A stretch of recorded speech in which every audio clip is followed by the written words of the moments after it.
Welcome back to The Comfy Chairs, a podcast from 123 Limited. This is your host, Kate.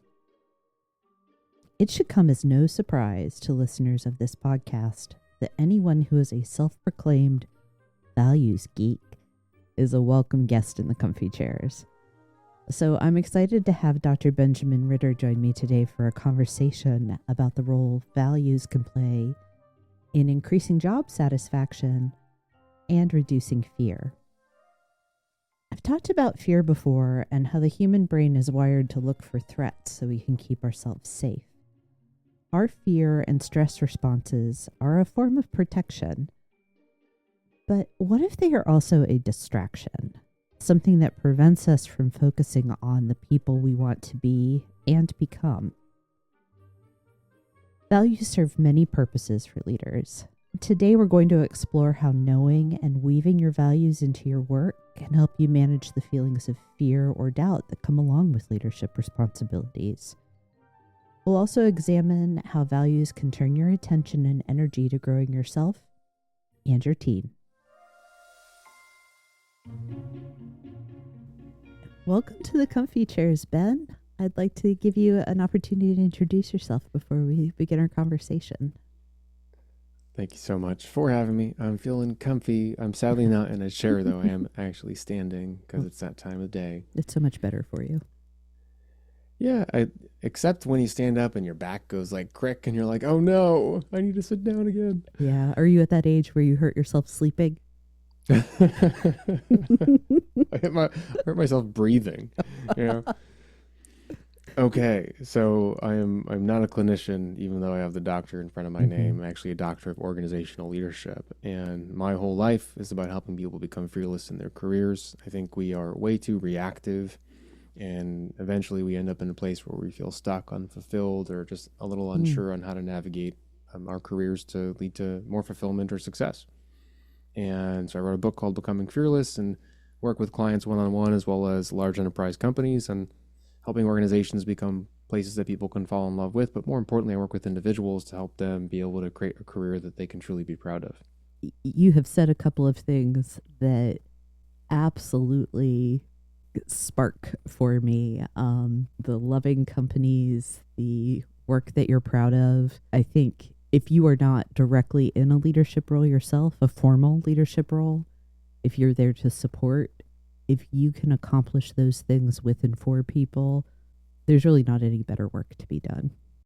Thank you for mentioning your book. That's sort of where I want to start, not necessarily doing a book review or a book report, but using it as a springboard to talk about some of the concepts we want to discuss today.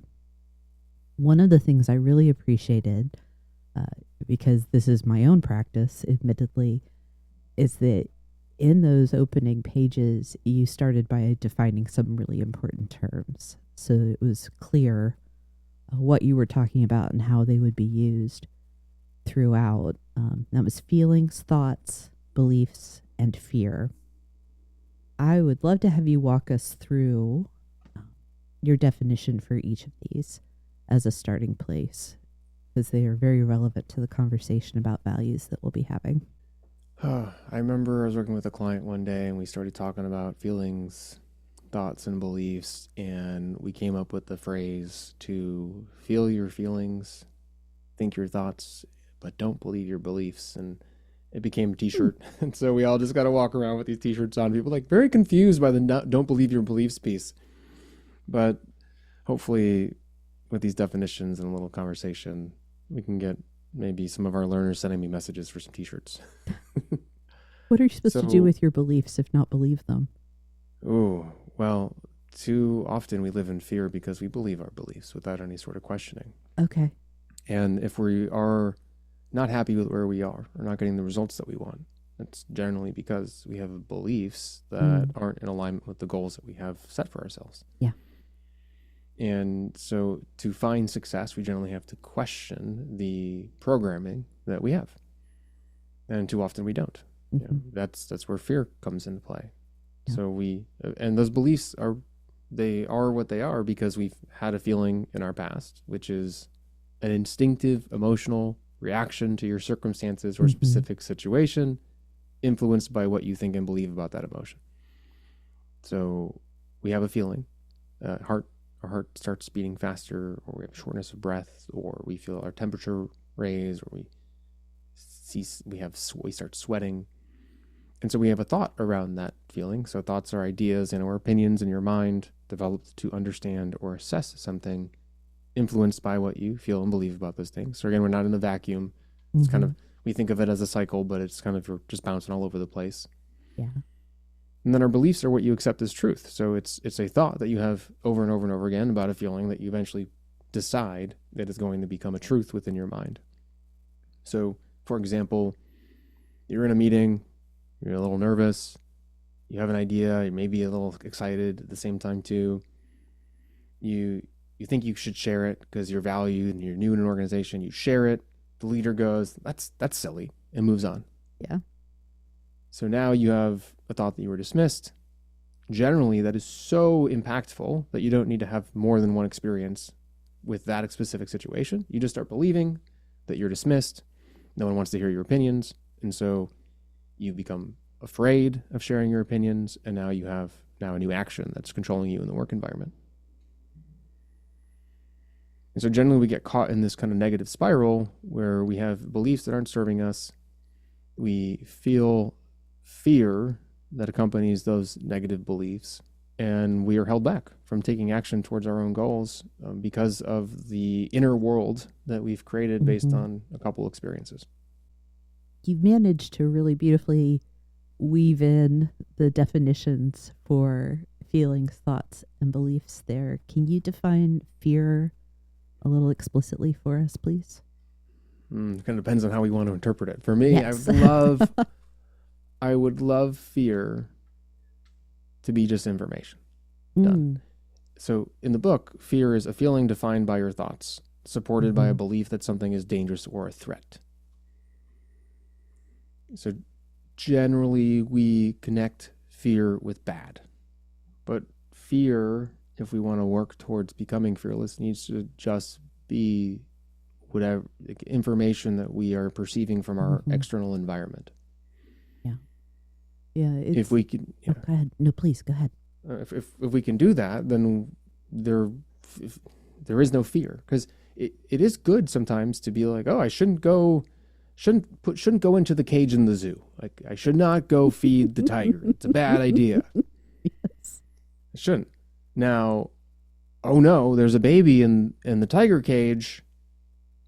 Someone first pull up Instagram and record me. I should go save the baby now. And so I feel fear, and I go, oh, but that fear does not control me. It's I should be afraid. Save the baby. Don't stay in the cage very long. One of the things I wrote down as I was processing what you're saying is that feeling is a story. That it's the story we tell ourselves about those environments and those environmental triggers that we have.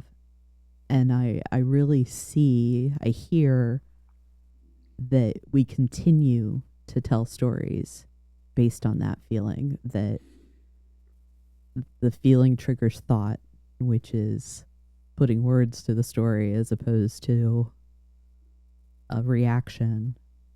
Beliefs become the story we tell ourselves repeatedly, and that fear is kind of a signpost along the way of that storytelling. And I really appreciate thinking of fear as information. This is a data point that is telling me something about what I'm experiencing, rather than being the thing that I have to be or do. I would like to add values to the list of the terms that we're defining, because that is, you're a values geek, which I love, and the role of values in leadership and just being a generally good human is an important conversation for us to have. So when we talk about values, what is it that we mean? Yeah, and I'm going to get to values in 1 second, because I think it's important to also state that we tend to try to reinforce thoughts or beliefs that we have in a negative way. So we have this feeling of our environment. We start telling ourselves a story with the thought, and then we try to go prove that thought. And so if the thought is, this is bad, this is dangerous, or they don't love me, or I don't deserve a promotion, we don't tend to be our champion. We tend to go, oh no, find out reasons why this is true so I can believe it more fully and I should be afraid. Instead of, we place, and this is where I get the values, we place our values or our goals ahead of our fears. So fear is just information on the path to our success and to our goals and to our greatness and towards fulfillment, and towards meaning, whatever we want to say. And values are the foundation of what we truly are living for. We create goals from our values, we create actions, we create relationships from our values. They become our perspective of the world that we want, or they become the kind of divvying rod, the divining rod to the world that we want to create for ourselves. They are our principles. They are the qualities that, because they can be aspirational, the qualities that we aspire towards. They are the attitudes and beliefs that we hold dear. And for example, my number one value is health. And health for me, though, can be broken up to many different pillars. So mental, spiritual, physical, emotional. And those pillars each have their own definition for me specifically, but also that definition can change based on what I'm experiencing in my life. We've been using big words like thoughts, feelings, and beliefs, fear, values. None of those words actually matter other than how we define them for whatever point we are in our life. And so we should also pick definitions that serve us. So keeping in mind, when we use big words like I'm afraid of that, if we don't get granular and don't get detailed, we get stuck in the fear. One of the easiest ways to actually come up with some sort of action or some sort of understanding of self and what we need to do is to get very specific and get very defined. And very often with values too, people just say, oh, my value is health. And so I eat healthy and I go to the gym and I work in industries that are healthy. Well, we have to get more specific than that if we want to actually create a filter and for our own actions and to be more intentional and to understand what we should focus on over things like fear or negative beliefs. It's a root cause analysis almost, isn't it? You can see my healthcare background. Yeah, I can. Definitely. Let's do an RCA. I was going to say, let's do an RCA here. Let's ask the 5 whys, which I think is such an applicable tool across so many circumstances. You know, I value health. All right, well, why? Whatever the answer is. Why? And not to be the annoying toddler repeating why, but to help that person or yourself in this case, to be able to drill down and get to that clear point of this matters to me for this specific reason. Yeah. If you can get behind your values in terms of, no, I really do believe in this. And so people tend to not be confident in themselves and to live in fear because they haven't actually fully accepted what they stand for. And so when I work with clients through the framework of self-leadership, we initially focus on clarity. And it's clarity of self and clarity of goals. Yeah. Clarity of self involves what your values are, remembering your stories and your milestones and your failures and the things that really defined who you are today. And then figuring out that who you were before doesn't have to mean who you are going to be, but so then figuring out, well, who do you want to be and what's at the core of that in terms of what you stand for and how you want to show up in a room. You know, silly words like what are your superpowers or what do you care most about or what gets you excited? Like those are important questions. They are. And those answers can change over time. But for me, it's like, well, how did I want to work my value? How did I want to create a professional career through it? And through my own career audit and my own exploration, that health, what mattered to me in terms of how I wanted to impact the world, became creating less toxic environments, so more empowering environments for people to work in, and to make sure that the people, the employee, the worker, felt accountable for their own success and empowered to create it. Because those aspects of health mattered a lot to me when I was in my own career. And so I created this path in that direction. It's not to say, though, that that path doesn't maybe change because the initial focus was on actually nutrition and food policy. And so maybe in the future, once I hit a certain pinnacle or milestone here, I go, I want to go get involved in this again. Nothing's wrong with my past career or my past goals. I'm still living my values, but the goals can change. Mm-hmm. I'm having a lot of like, I want to stand up and cheer moments, Ben. Clarity is, I think, the foundational, the primary, absolutely necessary leadership competency. And that's leadership with a formal title, but also, am I leading myself? Self-leadership you mentioned. And am I doing acts of leadership with my family, my colleagues, my community, whatever that is, starting with, I think, clarity of purpose. And values could be another way to talk about that. To your point, we have our 25-cent buzzy fancy words, but what do we mean when we say that? And getting very clear with yourself, and if you lead people, then with your team, about this is why we're here, this is what we do, this is how we do it. You've just established a bedrock, a solid foundation that's going to make every type of challenge surmountable, every type of goal practically achievable. And go ahead. I was gonna say, did you ever have a thing you were known for? You were in a meeting and there's just things that you always asked and always were interested in, and people knew to expect that from you when it came to managing a project or dealing with people or anything like that? Kind of. I can think of in my misspent youth, there were a couple of questions that I was known for asking. And as I got older, approaches and techniques. One of the people I partner with for work these days, we were talking about a team retreat agenda today, and I started asking her a question. She's like, I heard you asking me this when I was planning. Yeah. Yeah. So yes. Short answer, yes. Mm-hmm. And so and I bring that up just because true leadership, executive presence, it kind of is part of clarity. Just it's our vision. It's who you are and what do you stand for, and how does that come out in terms of how you lead and show up in the workplace. And I had generally two main things I always was curious about in a project. It was, how are we taking care of our people? So the employees, and I'd always ask questions or bring up topics about, like, no matter who was in the room, how this was going to impact our people, what the timeline was like, what pressures they're dealing with, what the positive outcome will be for them. And then overall, like, why are we doing this? What's the core reason?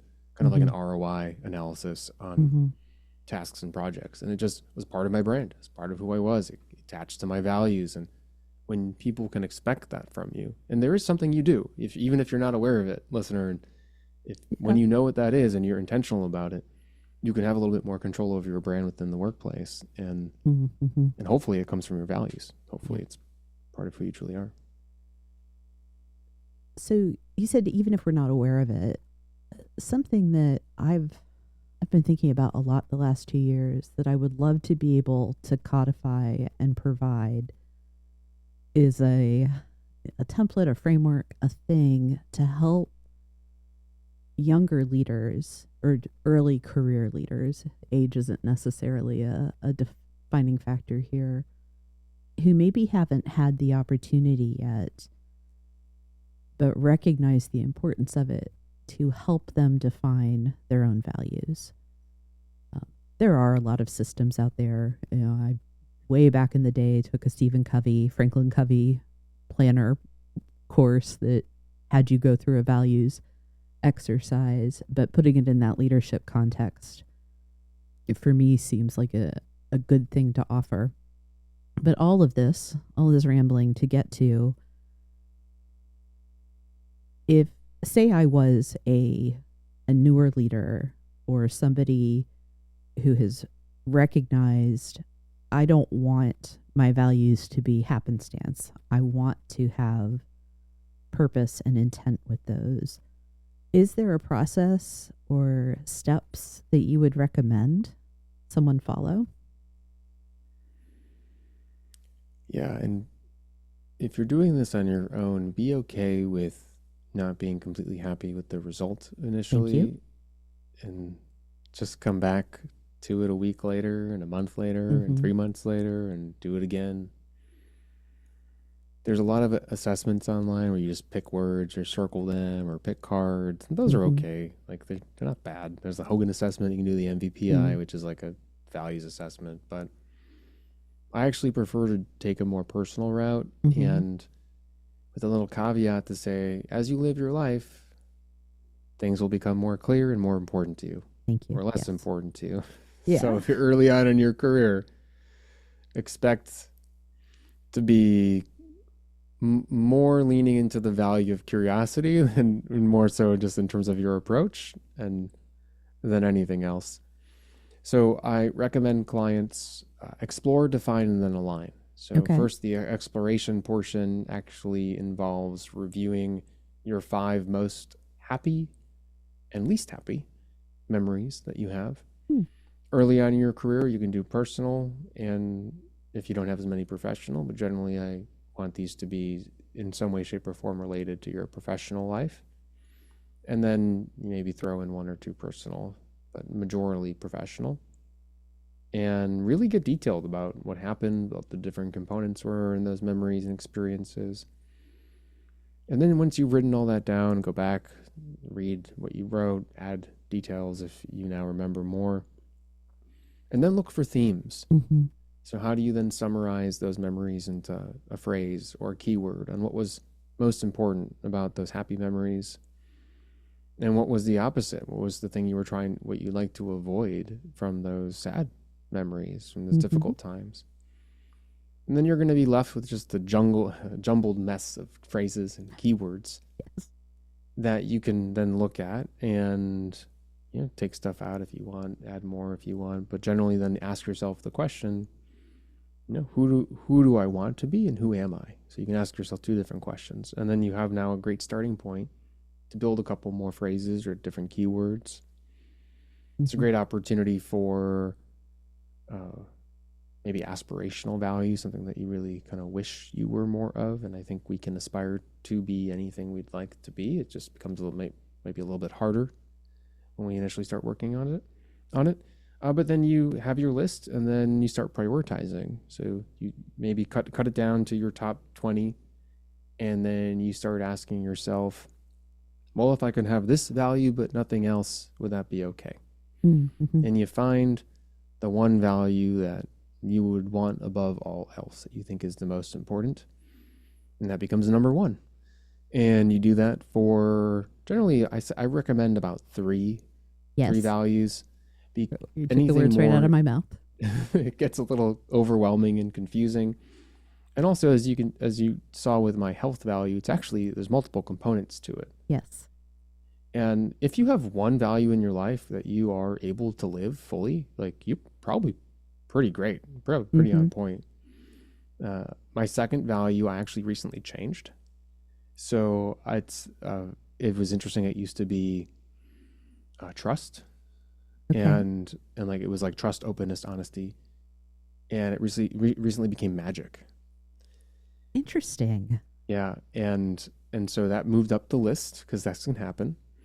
But one word can have so many different meanings, and so magic for me relates to finding, remembering, and finding and creating meaning in every experience, no matter how mundane, and knowing that there just because there's more doesn't mean that your current moment is less, because it's always connected to Mm-hmm. whatever is more. Because I was personally realizing that this phase in my life, that is so crucial to me being motivated and showing up and doing new things and how I want to live my life. Okay, so that was a little off track. So now that you have this prioritized Excellent. list of your top 3 values, now you have to define them, Mm-hmm. which is, I think, the bulk of the work, which is, what does this mean for me personally? What does this mean for me professionally? What does it mean for me, for my friends? What does this mean? And so like you come up with all these different definitions, so you understand the value, because we need to connect Mm-hmm. your life to the value. what behaviors represent the value, what behaviors don't, go against the value. And then when you have that when you have these definitions of these three, you then can start doing some assessments. You can assess your relationships, you can assess your job, you can assess yourself, how you show up, and find opportunities to take actions and improve your life. And when you have this list and you have these actions and you kind of know it so clearly, you end up becoming more confident, and the things you're afraid of tend to lose importance because you're like, oh, this is important. So it's the thing that you feel is most important generally gets your attention and your energy, or you're more likely to take action on it, which is what we want to do in comparison to fear. We want to minimize fear. Yeah.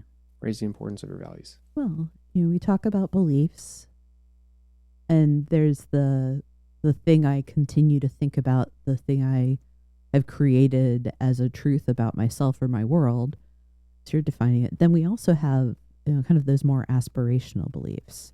What do I believe about my work, the people around me, myself? Beliefs and values without action are nothing.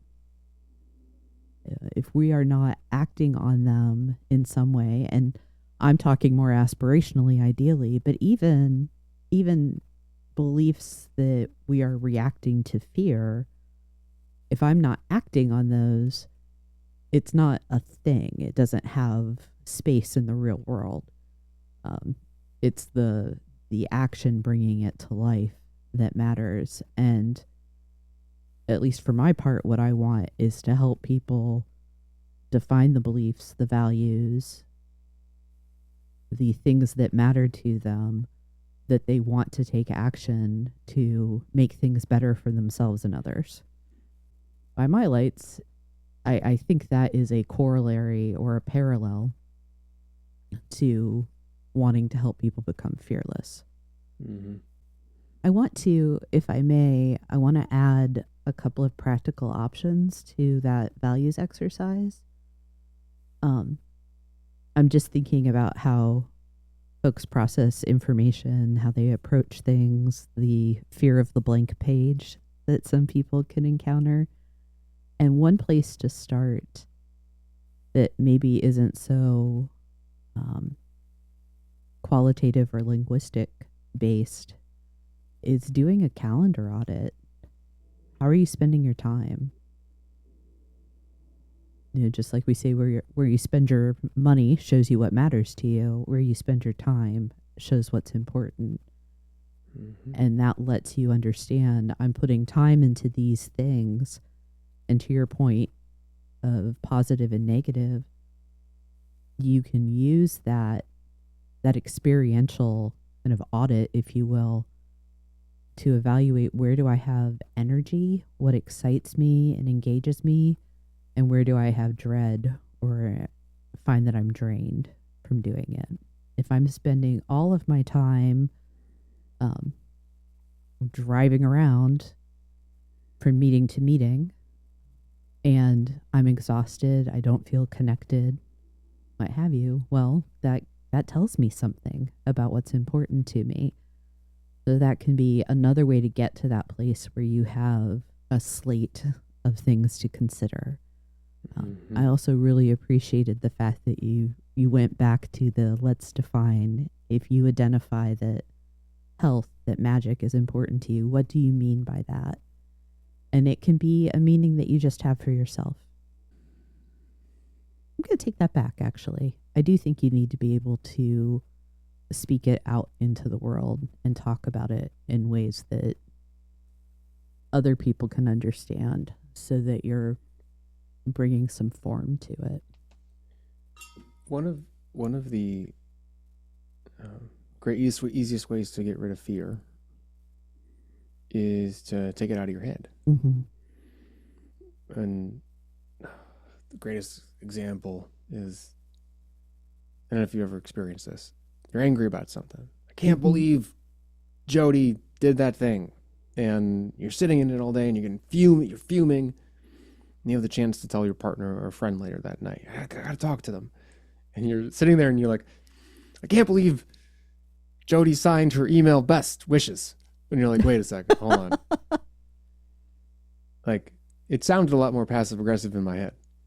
Mm-hmm. or whatever it was. But you say it out loud and you're like, oh, wait, hold on. You like you deflate the balloon, or you sleep on it Mm-hmm. and your brain has time to process. It's sometimes I feel like it's because it is a survival instinct. We are immediately on the defensive, especially depending on what experiences you've had in the past. Mm-hmm. And so our fear rules us because it's what has kept us safe. But a lot of times, to get rid of the fear, we have to get it out of our own heads and stop magnifying the issues. And I know we were talking about values, but for some reason that came to mind. This is a little cliche, but when we name things, it gives us power over them. And that doesn't have to be manipulative power, it can be understanding, or back to our earlier point, clarity. Mm-hmm. I know from reading your various profiles that you did your doctoral studies on kind of the intersection between values and job satisfaction. And we've talked a little bit, I think. We've kind of danced around that, but I'd like to understand a little more explicitly what you learned in those studies. What? Yeah, and Oh, go ahead. No, sorry. yeah, please go on. No, I was asking a overly complex question. I asked my I like, question. I will stop now. I like complexity, but I'll respect that. Yeah, I wanted to actually start talking about job satisfaction when you started sharing about the calendar audit. Because Mm-hmm. a lot of what I do outside of value alignment is helping an individual take more control over their job and their career. Mm-hmm. Generally, that relates to different aspects of job satisfaction. And combining the two in my research, I actually found some things that I was not expecting. And I'll go over the research and then kind of say what I believe. So, with healthcare leaders, they're highly value driven and oriented. And so, as expected, they had a very high ratio of alignment of their personal and job values in terms of just like their overall belief about work. Mm-hmm. So they thought that their job aligned with their personal values. Awesome. Great. Did that relate to job satisfaction? Well, it didn't seem to increase job satisfaction. Mm-hmm. They had high levels of intrinsic, so as expected, they were very well satisfied in that category.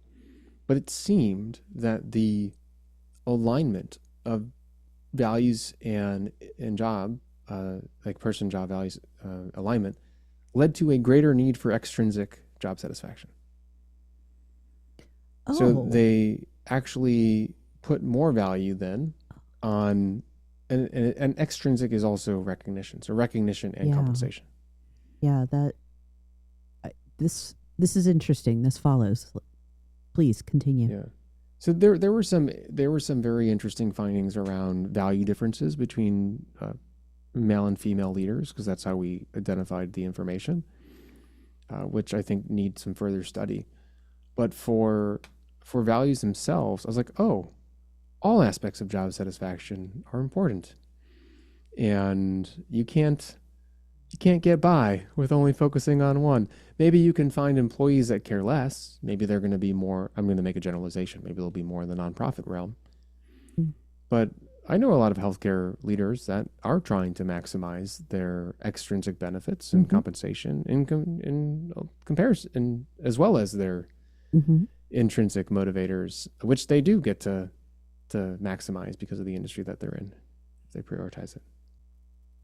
Human motivation it's so slippery at the end of the day. We can talk about mastery, autonomy, purpose, the classic Dan Pink model, but it does just slide around from person to person.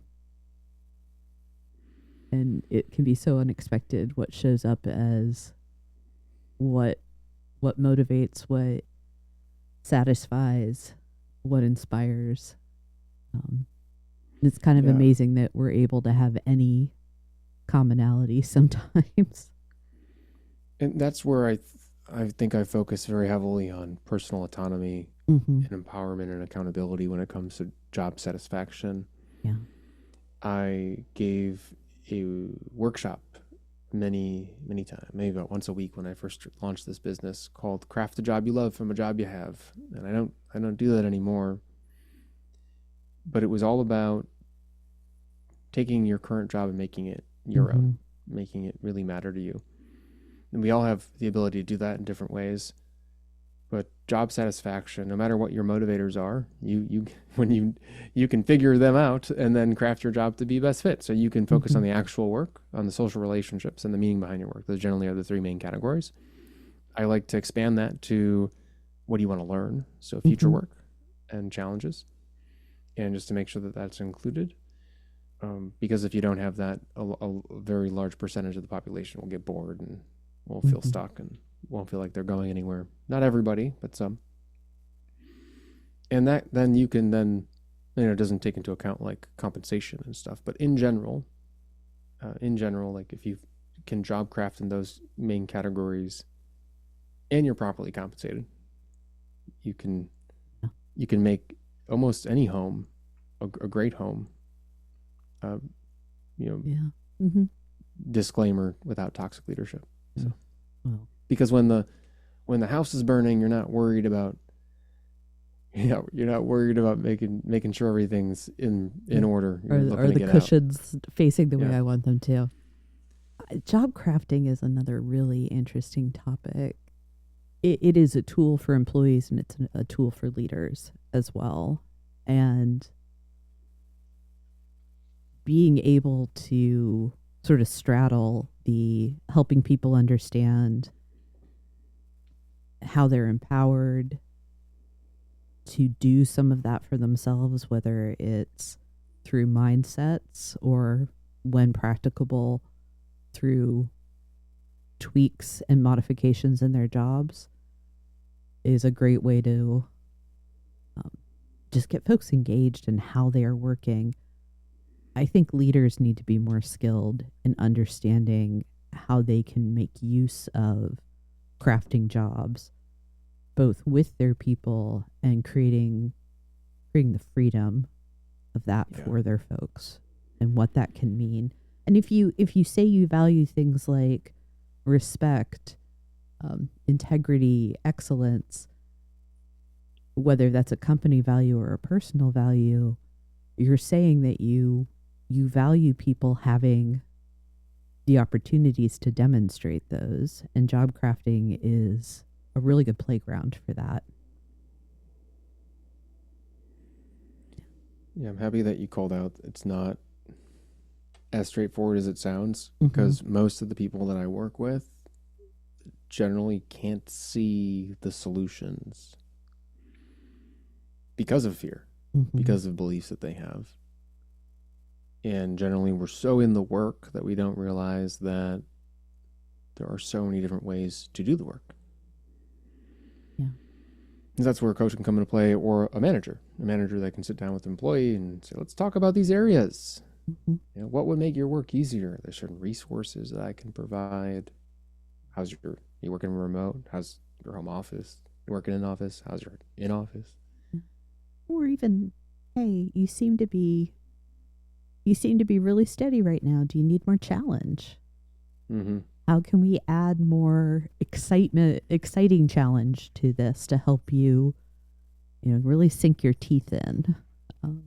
Maybe another approach. Something I said in the introduction, I want to kind of pull in, and you talked about this too, that fear's not a bad thing. It's information. The feelings, the thoughts, the beliefs, the fear that can run alongside or be generated by those, that is our mind, our body's way of protecting us, of keeping us safe. So it's protection, but sometimes fear is simply a distraction. And this probably fits into this idea of it's information for us to process and make a decision about. But do we really have to be fearless, or is it about where I turn my focus? Does that make sense outside of my head? I think the question is fearless the goal, or is the reinterpretation of fear the goal? Maybe. Maybe that's what I mean. Yeah. Feel free to add some more for me. So kind of here's what I'm thinking, that I keep getting, when I think about fear, I tend to orbit that idea of feel the fear and do it anyway, Mm-hmm. because fear is part of being human because of how we're wired. And I can't necessarily control my fear, but I can make choices about how I respond, Mm-hmm. the actions I choose. So for my part, and it may be that we're actually talking about the same thing, but the language is different. For my part, I prioritize, am I able to function with the fear? Am I able to focus on the right, quote unquote, right things? And in this space, how I want to be in the world. I prioritize that over fearlessness. And this may be just a semantic discussion. Well, it's also the definition of fearlessness. It's the belief, or at least what I've heard from the public, fearlessness is the absence of fear. That's not what we're talking about. Okay.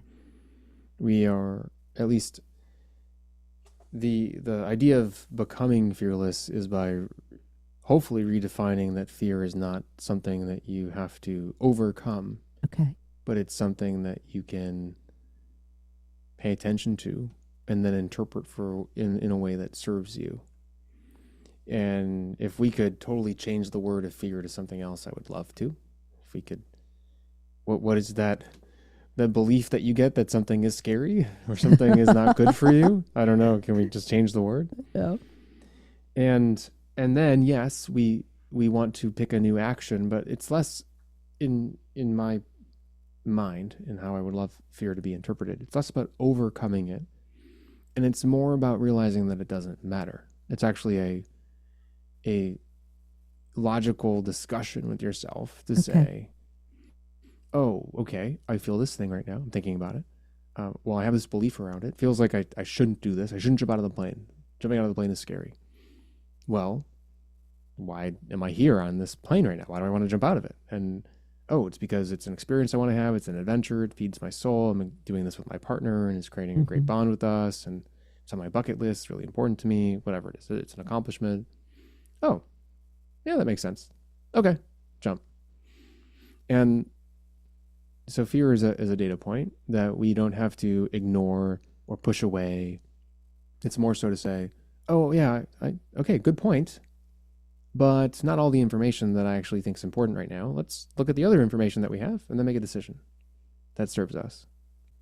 This has me thinking that something we can focus on in terms of skill development to help people with this is critical thinking.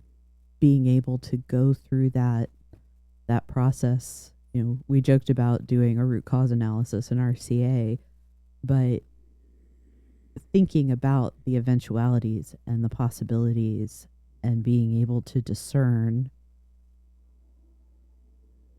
fear versus threat, essentially. Like, is this really something that will cause me harm or someone else harm?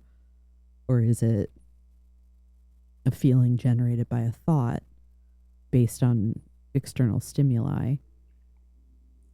That there are actionable things we can do, but if we can also help with how people think, how we learn and process, that there's an opportunity to make fearlessness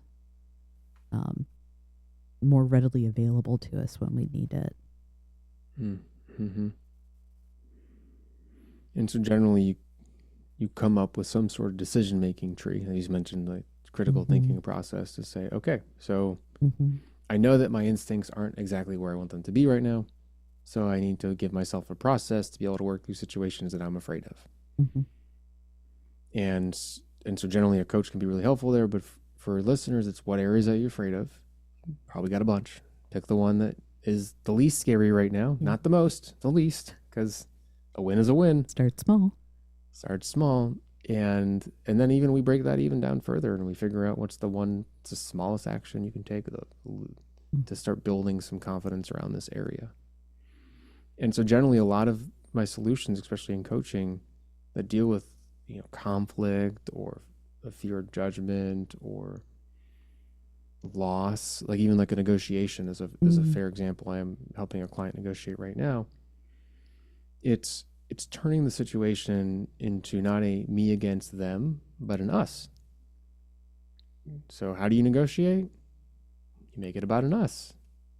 Great. I know I really want to work here. I'm really excited. I can't believe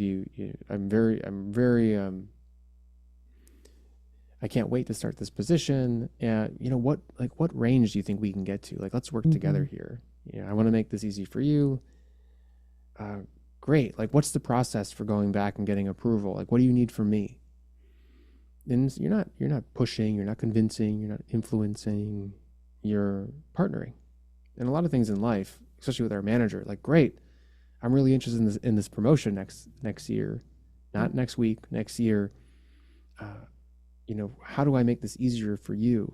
Like, what are the goals that I need to hit? How do I make sure that I'm still doing my work, but also maybe kind of stretching and hitting the other opportunities?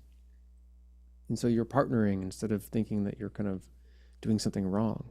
And whenever you use someone as a mentor or a teammate, you're also then kind of bringing them on. You're doing something a little bit more in terms of relationship building and creating rapport. When you are on the same team, people are generally going to treat you like you're on the same team and try to help you too.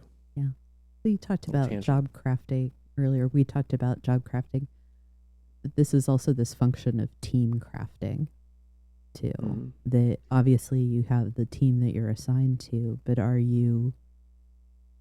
don't want to say curating because that can seem a little Machiavellian, but for lack of a better word in the moment, are you curating the relationships around you that are going to help you get your heart and your mind in line with how you're trying to be?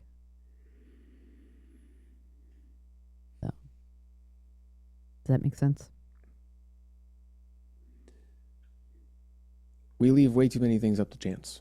Yes. And as a leader, team crafting, actually led a workshop called the team model of managing to motivate, which was similar to job crafting, but for the team. So I love that you brought that up. It included trust, though. Trust is the foundation. How do you build trust first on a team before you start crafting the environment, the actual work, and the meaning behind the work? But yeah, you have to not wing it when you're leading people, and try to encourage others to give you the answers that you are trying so hard to figure out. And people want to help you. And we've talked a little bit about self-leadership, and I think trust applies there, very much there as well. That if I'm leading myself, I have to trust myself as well. And starting with what's important to me, what matters, what do I value,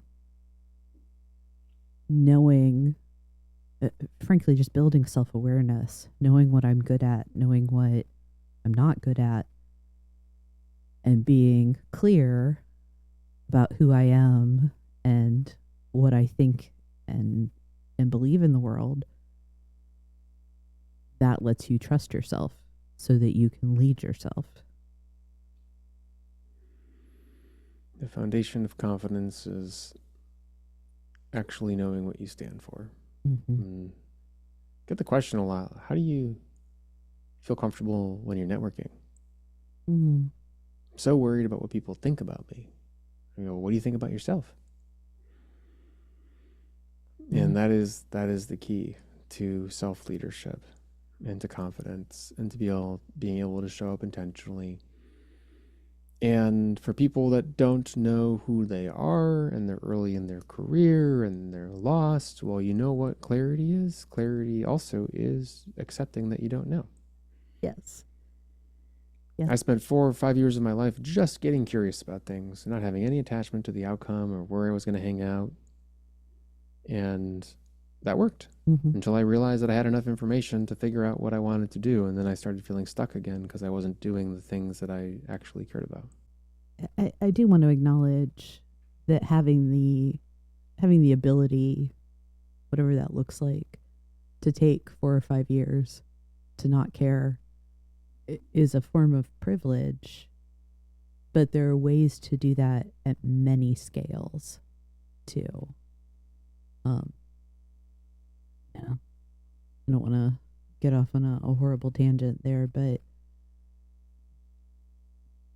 I think about people early in their career with less experience that maybe there are financial restrictions when you're early in your working life. And some of what we're talking about does take time and does carry a certain amount of risk. If I try to make a significant change professionally, what does that mean for my paycheck, my bank account? And you may choose, because of things that are important to you that you value, to defer some of the things that we're talking about. But even that, I think, is facing your fear and making choices that allow you to function in a fearless fashion.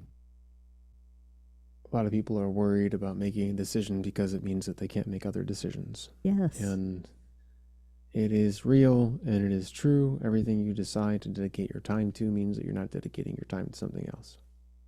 100%. Yeah. Does it mean you can never do that thing? No. Just means that you're making the choice now to do something else. But if you don't make that decision, then you're probably not going to get a lot of results because you're going to be stuck in indecision. I have been spending some time studying Mr. Rogers recently, because apparently I'm 5 years old, and so I want to enjoy Mr. Rogers' Neighborhood. But the fact of the matter is, this was a kind, insightful man that did a lot of good in the world and was able to reflect a lot on things like values and care and kindness, and feelings of inferiority and insecurity as well. I spent some time doing a reflection this week on a quote from him talking about hesitating before he begins a project, because he's concerned that it's not going to be as good as he feels it can be when the idea first came to him. And then understanding, like, hey, I can do the best that I can do on this, and I need to decide for the present that I'm just going to accept the ambiguities that come with moving forward. And it's the decide for the present is so important, because very little that we choose to do is set in stone, particularly the type of decisions that we're talking about. Yeah. Those are not lifetime commitments necessarily. And releasing that fear of the wrong choice and giving yourself permission to make a choice that may require additional choices, it's so freeing. It just really is.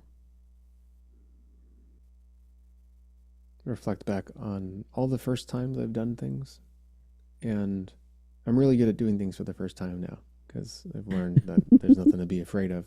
Yeah. Because the second time I do it, it's always going to be better.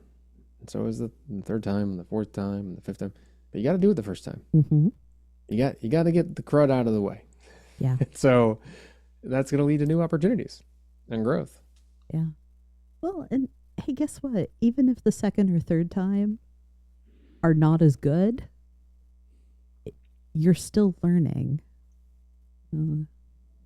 throughout that process. And I think that's one of the chief ends of our lives, is to learn, add knowledge, share it with other people, and keep growing. Ben, I'm really enjoying this conversation, and I'm also clock watching and see that we're coming to the end of time, and I want to be respectful of that. I like to typically end asking folks to share any kind of big ideas or key takeaways that they may have from the discussion. And I do want to make certain that you have a chance to tell us a little bit more about your book as well.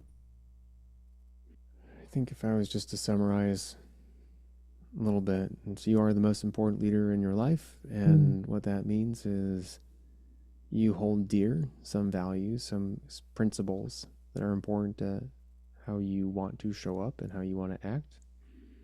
And that is so much more important than the doubts or the fears.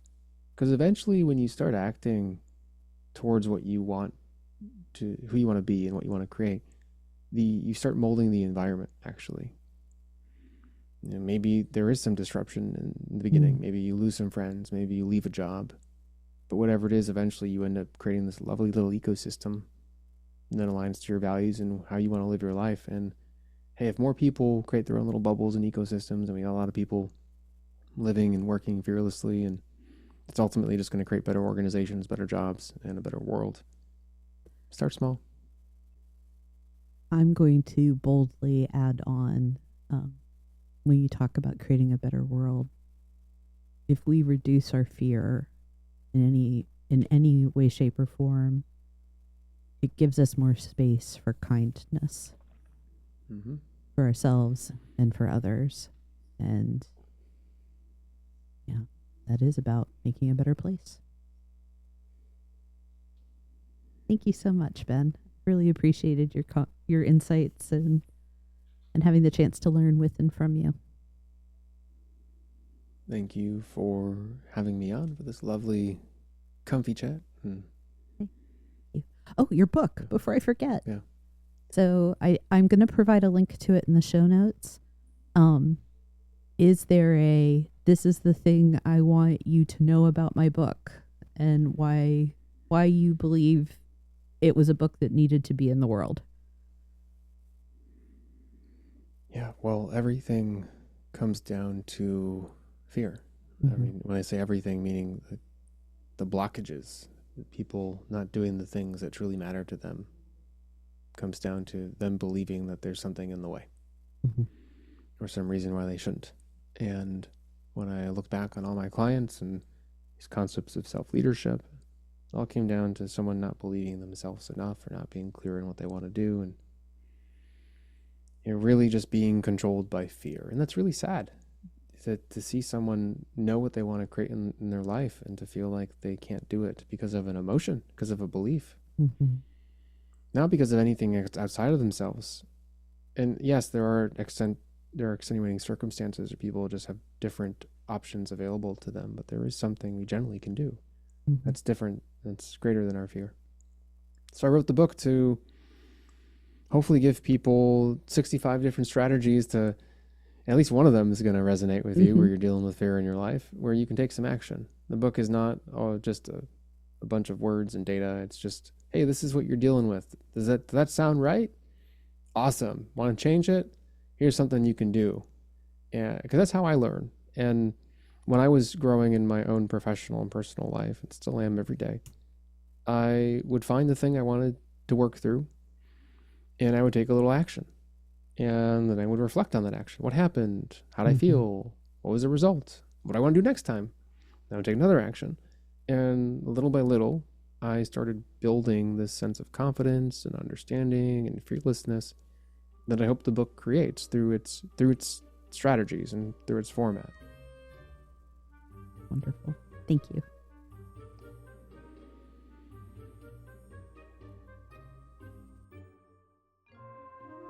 Thank you for joining me in the comfy chairs. If you're enjoying this podcast, don't forget to subscribe and share it with others who are passionate about leading and learning. And don't forget, if you have a question for our new Comfy HQ series, I'd love to hear it. Check out the link in the show notes to submit your question and be part of the conversation. Until next time.